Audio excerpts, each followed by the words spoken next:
Welcome to The Good Word. My name is Vincent Goodwill, senior NBA reporter for Yahoo Sports. We are also on YouTube and wherever you get your podcast. This is an emergency episode, which means my guy Jake Fischer is joining me this morning.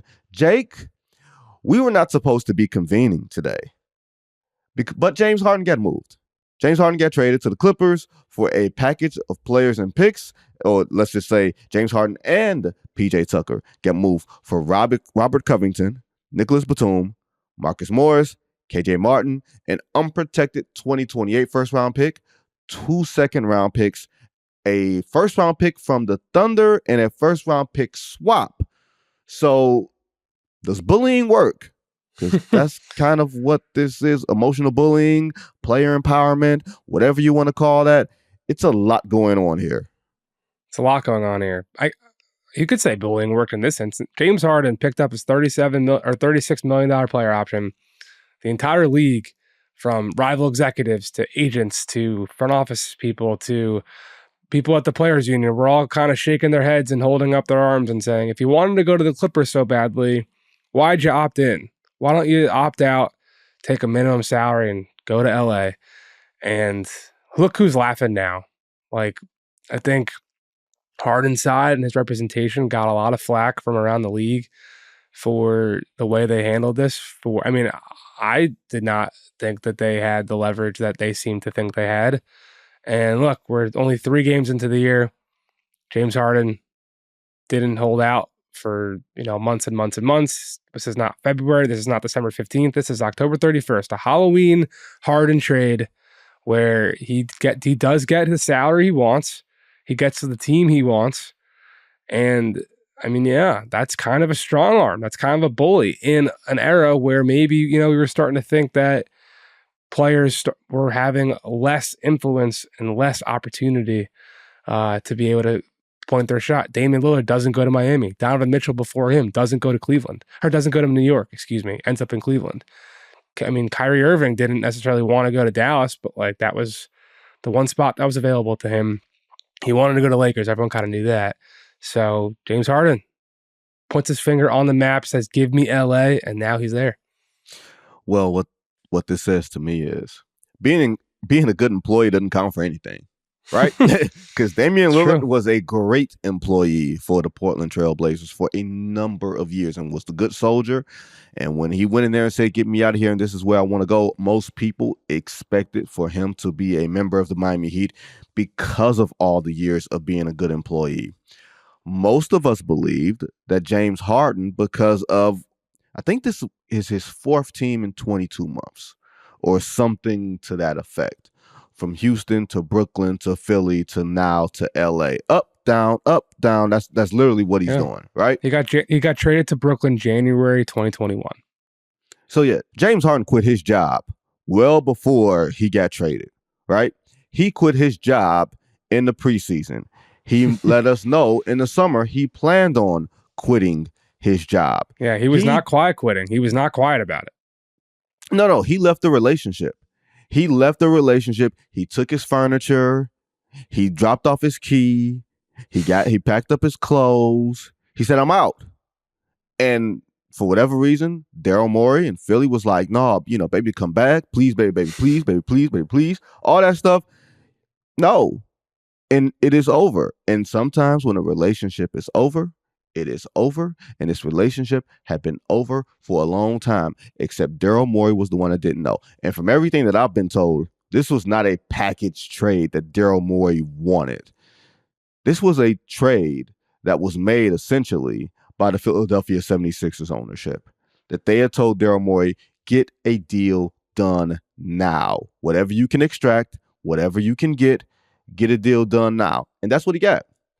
And I don't know if Daryl Morey can turn the package of players, more so the picks, because I don't know if the players will be as desirable on the back end. Nick Batum has already said that he's going to retire after this season. Who knows what the league thinks of Marcus Morris? Robert Covington can maybe be a valuable wing defender. Okay, but the picks are going to be what's attractive to other teams. But I don't know what this means in the meantime. So, Jake, you tell me, what does this mean for Joel Embiid and his future in Philadelphia? It's a good question because that's what this all really matters, right? Mm-hmm. Are the Sixers going to be closer to contending at some point this season based off of what they got back from LA in order to support him as the reigning MVP, to compete for a title and to keep him happy so that he's not the next guy asking out? And the way they do that right now, to your point, the retrade, I mean, we just interrupted our recording for me to take a phone call from Philly side of things. And one of the things I was just told was that, the retrade value of Covington, Batum, and Morris, who's to say, plus those picks, blah, blah, blah. That's kind of an undetermined, just like the Drew Holiday stuff left an undetermined grade for the Damian Lillard return until that ultimately brought back 2 more picks and Malcolm Brogdon and Robert Williams. The Sixers are going to be looking for another player. Now, will that happen before the trade deadline? I don't know. They're going to definitely look, but will they actually get it? I don't know, because the biggest thing about those players we just named from the Sixers side of things right now, for Covington, for Batum, for Marcus Morris, even KJ Martin, they're all expiring contracts. They did not take back any future money. And that was very important to Philly all along throughout this. So I never expected to see a Norm Powell coming back. Even someone like Terrence Mann, where the whole internet was talking about the Clippers won't trade Terrence Mann for James Harden. It was never about Terrence Mann. The Sixers only knew that the Clippers offered Terrence Mann for Drew Holiday to Portland. And they thought, well, if you're offering him for Drew, why aren't you offering him for James? Because the Sixers, they just wanted stuff back, whether it was Mann or whether it was the second first-round pick that they did end up getting from the Clippers by way of OKC. I'm being told that the 2026 pick is going to be the lesser of the 3 picks that the Thunder own for 2026, which is the Clippers pick, the Rockets pick, and the Thunder pick, which the Rockets pick, I believe, if I'm not mistaken, is from the Chris Paul, Russell Westbrook trade that now, this is now the 3rd time that James Harden and Russell Westbrook are teaming up. Let's not forget about that. Mm-hmm. But to bring it back to task, because I'm saying a lot of stuff right now, the Sixers have 3 more picks to trade with now, with 2 picks from this deal, plus an additional pick swap from the Clippers, that they can maybe go and get somebody. But they also are acting like this is a team that's going to potentially have the greatest amount of cap space next offseason. So to bring it back to Joel Embiid, will him and Tyrese Maxey be able to 2-man game their way up the Eastern Conference ladder? You don't seem very confident in that. You seem pretty steadfast in that the Bucks and the Celtics are still much higher and above the Sixers in the Eastern Conference hierarchy. But and Am to be I honest, wrong? right now, no. But then again, we don't know how good that tandem can be under a first year head coach with this team. We don't exactly know what, injuries are turned on in this NBA 2K season. We don't know what's going to happen for any of these teams. By the end of the day, I think the Sixers under Daryl Morey, throughout Daryl Morey's tenure in Philly, throughout his tenure in Houston, the goal is always just to have a shot at winning it. Because you look at the 2019 Raptors, you could be a little bit of a bounce of a ball there, a Kevin Durant injury here, all of a sudden you're hoisting that thing, and you go down in the history books. So the Sixers are definitely gambling that this draft capital or the cap space that they have next summer will be able to further boost Joel Embiid's championship ceiling. But to your question, Vinny, to finally end rambling here, I'm so interested in if that, does that trade happen now to keep, he's the reigning MVP. This is another year in his prime. Can you really wait to use that cap space until this summer? Or do you need to use that cap space now to take in a long-term contract or something that can ultimately help you win this season?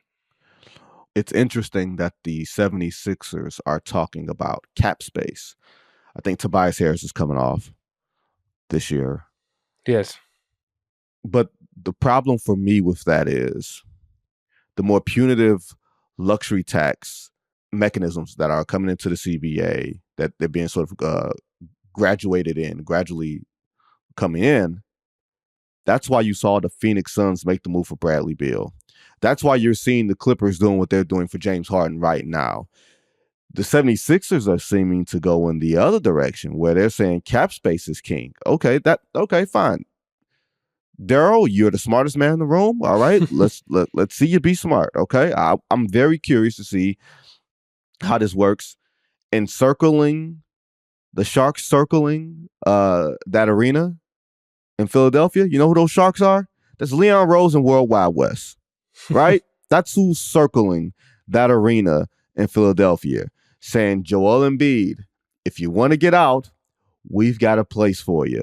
And if you're the 76ers, can you afford to waste another year? Not even waste another year. Can you afford, because of Joel Embiid's knees and his back, how long will he be at an MVP level? How long will his patience run while he's there for that franchise? And you say a bounce here, a bounce there for the 76ers. You're absolutely right. So many things have to go right. So many things have to go right for them to even make the conference finals. Let's be perfectly honest here.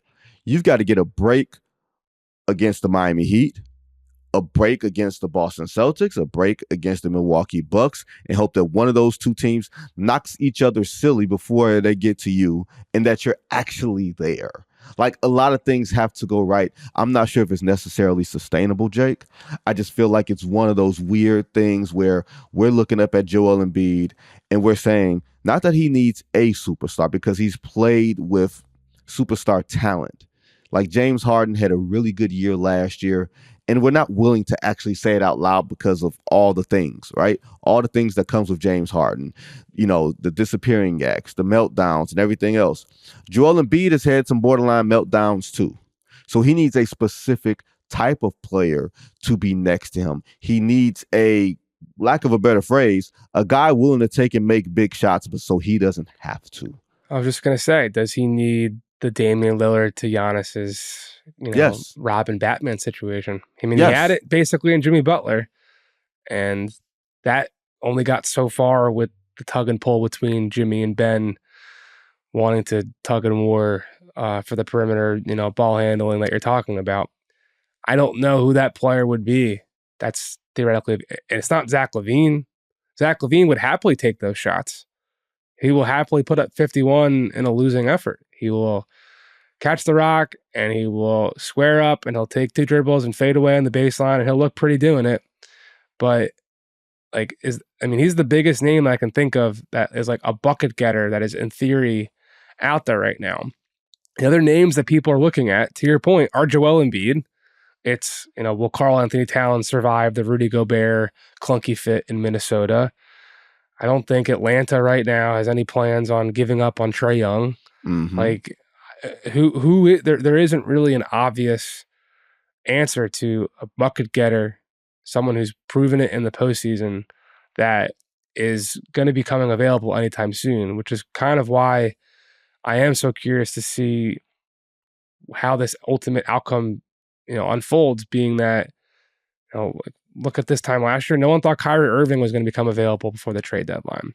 So the Sixers are taking that gamble. They were taking that gamble before talks, reemerged over the weekend between the Clippers and the Sixers, that would happen all together. So now they're just in that same boat, except they don't have Harden. They now have a much more fungible collection of things.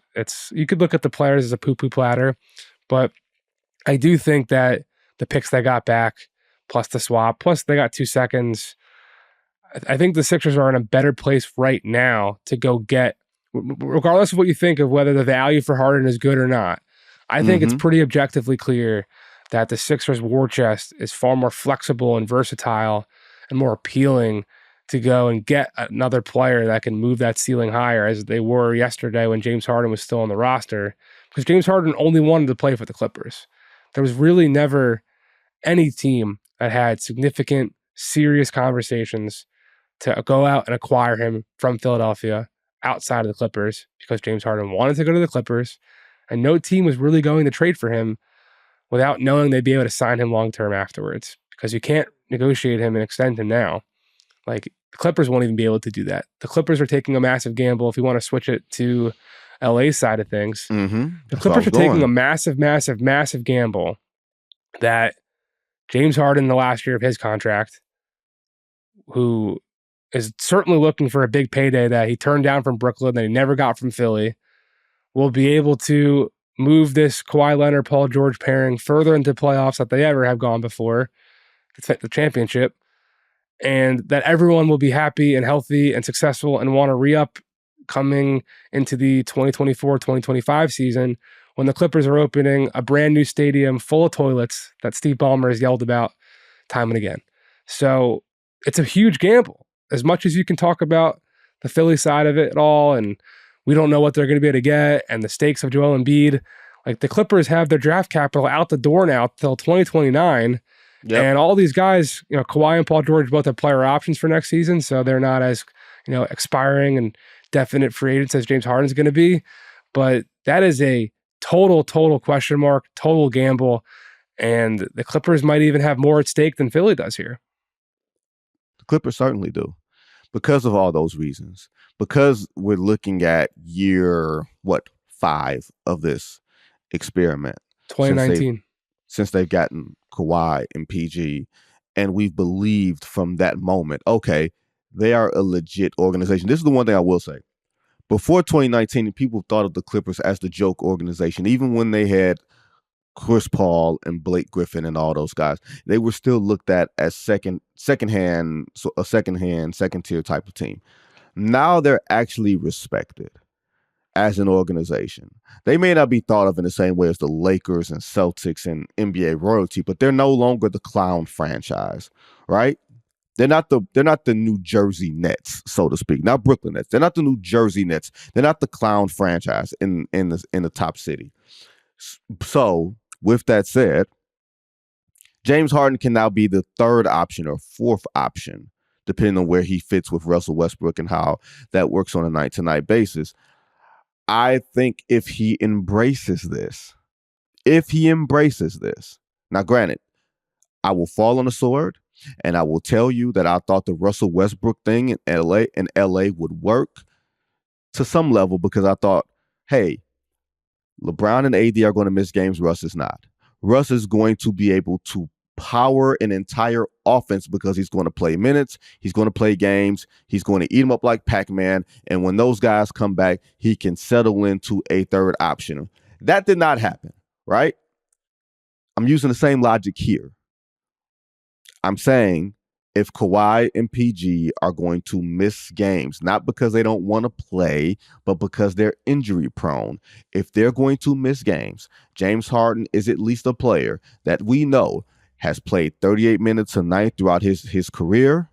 He has played 82 games plenty of times. He's a guy that's going to show up. Last year, he led the league in assists. And there were small stretches last year, very small stretches last year, maybe 10, 15 games, where James Harden looked like the old James Harden, except he just retrofit his game around Joel Embiid. If he's a guy that can retrofit his game again to some level around Kawhi and around PG, where those guys are taking up the usage and he's taking up the playmaking, all right, cool, this can work. And you have size along the perimeter. You have switchable players along the perimeter. You have Russ, who's not necessarily the tallest guy, but he's quick. And then you do have a guy in Ty Lue who is, he's one of those wizards on the sidelines. Like, I think Ty Lue is a master at just, lack of a better phrase, y'all, he just tries shit, okay? That's what he does. He just says, you know what? I'll try some stuff and we'll see if it works. And I don't think that he's necessarily against getting a guy like James Harden. And he's not afraid to coach him. Now, will James Harden embrace being coached? Will James Harden embrace playing there? Because guys can say, man, it would be great playing together. It's great to play with Kawhi. It's great to play with PG. Those guys have had conversations all summer about the possibility. But does your fantasy actually match up with the reality of what this looks like? Everybody thinks it'd be cool playing next to each other because they're thinking that guy's going to make the sacrifice. Or they think if I have to make a sacrifice, it'll be fine for me to do it until it's game 10. and you're tired of making sacrifices. And James Harden wants to play a certain way. The upside to that is this. If he's your third best player, Jake, I don't have to worry about if I'm the Clippers, if I'm Ty Lue, I don't have to worry about him having a meltdown in the playoffs. Because guess what? If you don't have PG and Kawhi, you're cooked anyway. If you have those two guys, you have a chance. It's like, oh, you can't depend on James Harden. You've seen his playoff meltdowns. You're absolutely right. You are absolutely right on that front. But if you don't have either one of those guys, you're cooked anyway. James Harden wouldn't be taking up that extra slack, and neither will Russell Westbrook. In this Western Conference, where these guys in their individually in their career and where this Clippers franchise is, they need PG and Kawhi to be healthy. What James Harden is going to do is help them through the regular season. Yeah. I'm thinking this is more of a regular season move to get you to the playoffs, a regular season move that says we are serious about the regular season, because the past few years we've said, they've told us, we'll be ready for the playoffs. We'll be ready for the playoffs. And the playoffs come, and they haven't necessarily been ready. Now they're saying we're taking the regular season seriously, and as long as we get to the playoffs. Now they're saying let's get a top 4 seed. They've been blowing teams out the first few games of this year. 30-point leads, 40-point leads. I don't think that's anything to sneeze at. I think that's a serious approach. Even in the first week and a half of the season, I think that's a serious approach that we cannot overlook. And now you add an ultimate regular season player in James Harden, and you're limiting or lessening the dependency on him in the postseason. I think that's a positive for the Clippers. Yeah, I don't think it's entirely a regular season move, but that's probably where the greatest benefit will come, especially if you want to talk about the injuries that the Clippers have been hampered by. It's the same situation to me, or not the same, but similar with Chris Paul and Golden State. Like Chris Paul going to Golden State, and the fact that he's not going to be, I mean, he's still doing point guard things. He's still got an incredible assist to turnover ratio, and he's setting the table and all that. But like, he's not going to be asked to take the ball up every single play and run high pick and roll and run high pick and roll and run high pick and roll.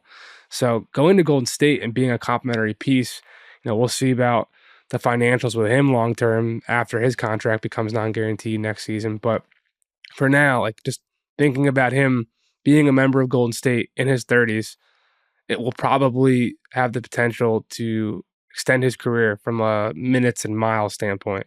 The same thing you got to think about with the Clippers, because Harden, in theory, will be able to table set and organize things for Kawhi and Paul George to the point where they don't have to necessarily work as hard to get theirs. It's not exactly the same gamble that Phoenix is making with Bradley Beal and Devin Booker and Kevin Durant, and that they're not going to need a point guard because they're all so good on the ball. James Harden is a point guard. He's been a point guard for a decade. Mike D'Antoni turned him into a point guard. He's been a point guard ever since. And he led the league in assists last year. He was nearly an all-star. He was nearly all-NBA. The dude can still play. He can still put up 40 twice in a playoff series and then also flop and have. But here's the thing: if he puts up a 40-point game, not to interrupt you, if he puts up a 40-point game in the playoffs as your third best player, that's what I was going to. You are cooking with grease, baby. Exactly. And that way, if he has those single-digit performances, that doesn't hurt you as much because you got Paul and you've got Kawhi. To me, this all comes back to those guys. Like, he's going to settle into a position. Yeah, he's going home in LA and everything else. So there's going to be a certain amount of pressure. Him and Russell Westbrook, they're going to be playing together again. We're going to see how this works where neither one of them are in charge. I'm very curious to see how that works, where it's neither one of those guys' teams. And that factors into a lot. I think that factored in a lot in how they played in Houston and why it necessarily didn't work. But now neither of those guys has home court advantage. It ain't their team. They have to fit into a team construct. But to my point, your third best player, you don't need him as much. If your third best player gets you a game, you win the series. If your third best player doesn't win you a game, you're still in the series. If your second best player loses you a game, you lose the series. That's the difference between James Harden being in Philly and James Harden being with the Clippers. The dependency is lessened, man. He was always going to be number 2 in Philly. Maxi's not resurgence, his emergence right now, Eastern Conference Player of the Week. It's great, and you can look at and say, all right, that gave the Sixers more fuel to the fire to put Harden in this, or to move Harden, blah blah blah.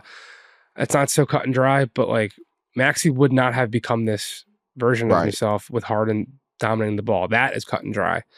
And so that's a benefit from the Philly side of things, but also, like, to your point, if you reimagine James Harden as that third option, which he wasn't really in Brooklyn either. You flash back to when he got to the Nets. I remember I was trying to pitch a book at the time, so I was really focused on his very first game, and his very first play of his very first game with the Brooklyn Nets, he passed. He had a little shimmy moment on the perimeter. He could have taken a jumper, but he swung it over to Kyrie or KD. I forget who it was on the wing. Harden will be deferential. He will table set and splay the ball around and feed those guys. He will also be happy to watch Russell Westbrook grab a rebound, run in transition, and he can slowly mosey his way on up the court and maybe get kicked back to him for a trail three. Like, I do think this situation is a little bit more ideal for him to be maximized, while also for him to maximize the others around him, especially now.